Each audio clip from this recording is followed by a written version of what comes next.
Well,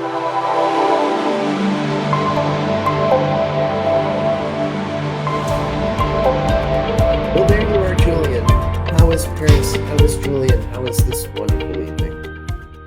Good morning, Max. I am doing great. I'm super happy today. The weather has been fantastic, which is very unusual for this time of the year. I don't know what I can tell you. I don't have a story for today. Everything is good in the CX world. What about you? Well, turns out I got a couch behind me, so I guess I got a story.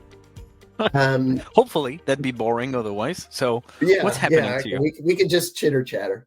I have a continuation, I guess you would call it, of a story I did quite a while ago.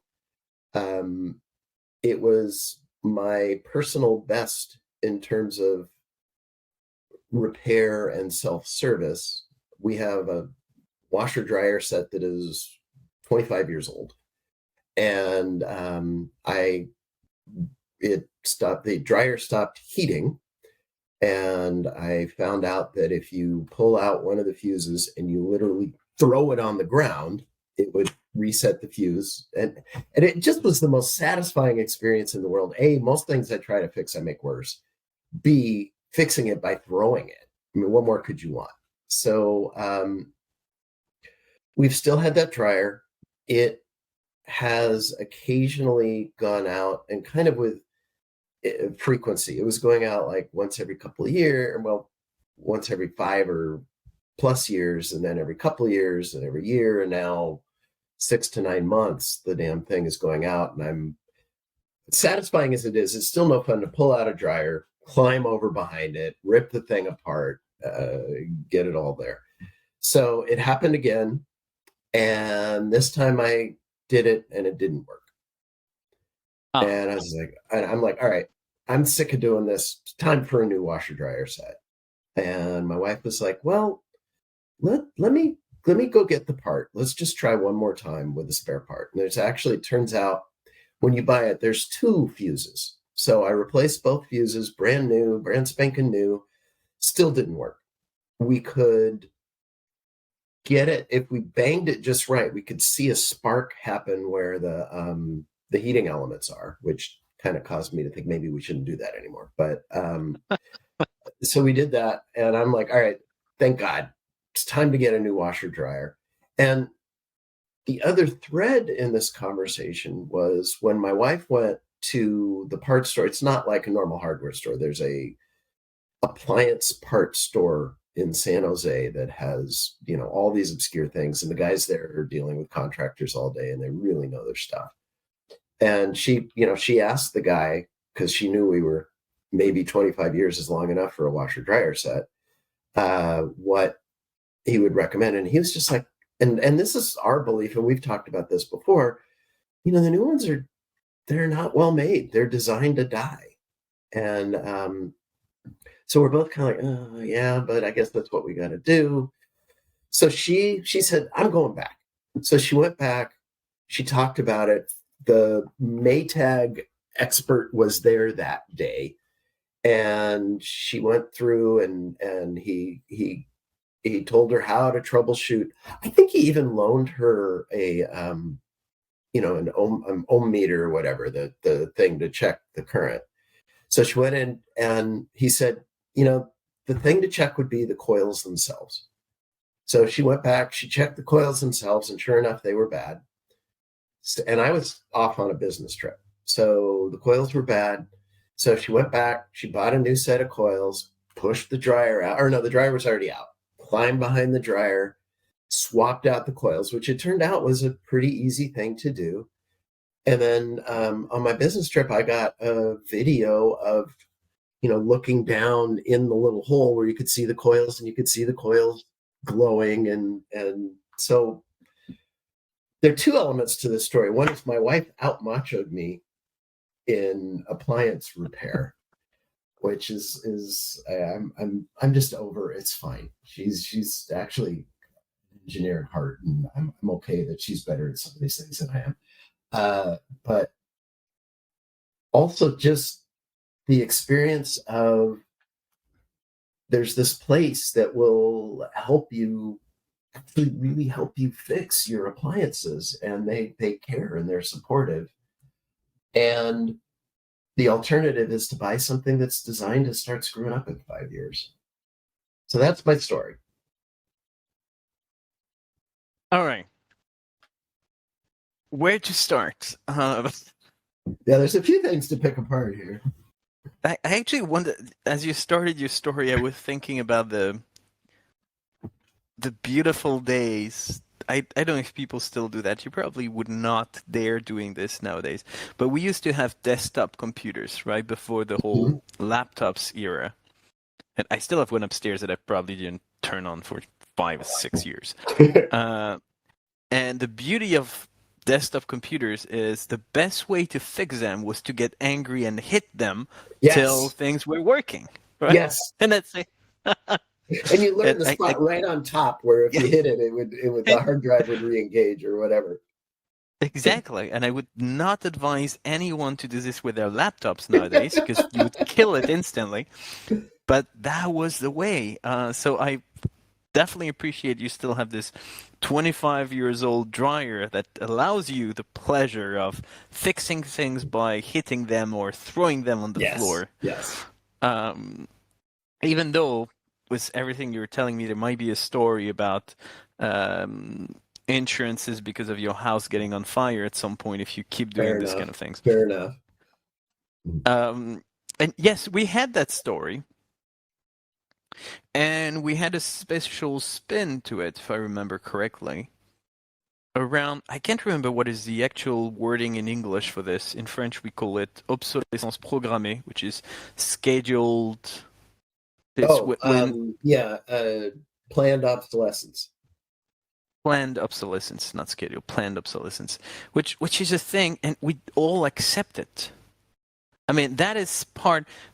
All the manufacturers out there are creating products that are not meant for lasting, and we just accept it. That's just part of that's just a norm. And it does not make any sense. That's bad for us as consumers because we need to spend ton more money and time replacing them. That's absolutely horrible for the environment, and we all know, whether we accept it or not, that at this point in time, there should be a change in terms of how we consume products. It's bad for everything, and we just accept it because that's a new world we live in. And apparently the sales guy you're talking to, the weirdest thing is he's actually advised. Was it a sales guy who is selling dryers or purely selling hardware elements? That's why that all makes sense. All right. He has no reason to tell you it's about time you replace it. No incentive to sell a new dryer whatsoever. Okay. All right, that makes more sense. But love the guy trying to save a 25 years old dryer. It's quite an achievement, and you seem to be doing it. I think the angle I'd like to take for this story is, what does it tell us about this industry? The fact that you'd rather... Oh, and the last thing was, I can't wait to see my wife trying to fix the TV because I've given up on the TV. And she has not. She's still trying to convince me to call another company to try to fix it. I can't be bothered. She really wants to fix this one. I'm wondering if she's going to take a screwdriver and do what your wife did. Because I'd love that. I would love that. So we'll see where it goes. But what the angle I'd like to take is not so much what does it tell us about your actual dryer, but what does it tell us about all the companies out there selling brand new dryers that you don't want to buy, and you'd rather go through the trouble of going through the hardware store, spending hours, because I'm guessing if you add everything up every 6 years to every 2 years to every 6 months, that's probably a lot of time you spend trying to fix it. Yeah, and it's one of those things where it happens when there's a load of wet clothes. And, usually there's something in that load of wet clothes that somebody needs very soon. So it's not like, it happened on Monday, I'll worry about it Saturday. It's like, why don't you spend your evening climbing behind the dryer? Which is never what I want to do. But apparently you still prefer that to buying a brand new dryer, which I have no idea what the prices look like in the US, but I'm guessing it's a few $100 at most, probably in the South, or around 500. It's definitely less than 1,000, right? So probably not that much money to replace it, especially if you need to do this every 5 to 10 years. But still, you prefer to fix it. So why is that? Um, it's a little bit more than that, but you're right. I mean, it's not like I feel like after 25 years I haven't got my money's worth out of these, and I have no issue. If I felt I the other thing is, if we got a new dryer, we get a new washer, just because why would you keep a 25-year-old washer? Um, and everything we read, everything we see, there's basically two options. There's get the fancy front loading one, and on the washer, there's and it's probably not that bad. It's probably, you go in and wipe it. But when you read about it, it's like you need to maintain it. You need to every couple of weeks go in and clean this thing out and clean that thing out, and they get smelly and it just, what I read about them and what I understand about them, it just doesn't sound, it sounds worse than what I have today.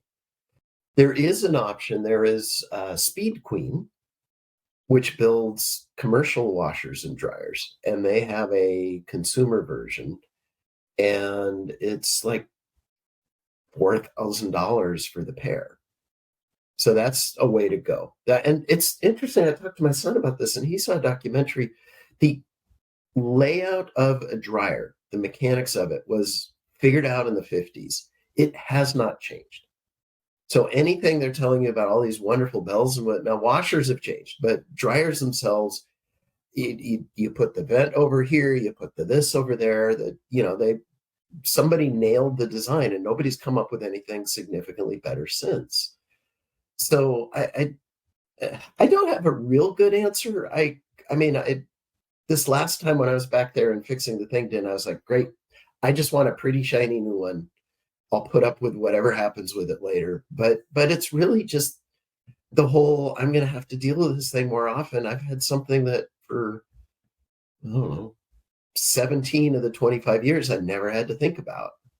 I want to not think about it. I think that's actually a perfect answer, because if it's only you, the impact, sorry to say, is probably zero on the actual industry. But if more and more people start thinking this way, which I can't not do a parallel with my TV just here, because actually I would much rather fix it. It's just that the price of fixing it is so outrageous that if I really need to pay another $800, why would I not buy a brand new TV? That's really the only thing. Because if I could pay €100 to get someone to fix it, this screen, now they do much bigger, much thinner, much nicer screens than the one I have. They've changed a lot in that interim as well. But this one has been very, I mean, unless you put another screen next to it that's better, who's going to see the difference? I can live with that one for the next 20 years, no problem. But apparently, this obsolescence thing means that manufacturers don't want you to. It's died because it's supposed to die, and it's your turn to move on, which is, yeah. But I think you're doing the right thing, and I think we need to make sure that you keep your dryer for another 10 years, because that's a strong message you're sending to the manufacturers in that industry that it worked better before. Stop trying to make new versions that are worse than the previous ones just because there is more consumables, because they can sell you the caps that's going to clean it, and they can sell you the new one every other year because you need to replace it. I think you're doing the exact right thing. And you're building your own experience, and that's the way to go. Well, I feel better. I feel validated then. I think I already felt like I was doing the right thing, but now I have a reason to really feel that way. So I appreciate that. And kudos to your wife on that one. Yeah. Because she nailed it. She's the hero of that story for sure. Well, glad you feel somehow better. And I can't wait to hear your... Actually, it's probably going to be my story next week, but your story in a couple of weeks' time then. All right. Well, sounds good. And we'll flip backgrounds and I'll bring some empathy. Perfect. Thank you very much, Max. Talk to you Thanks, later. Julian. Bye. Take care. Bye.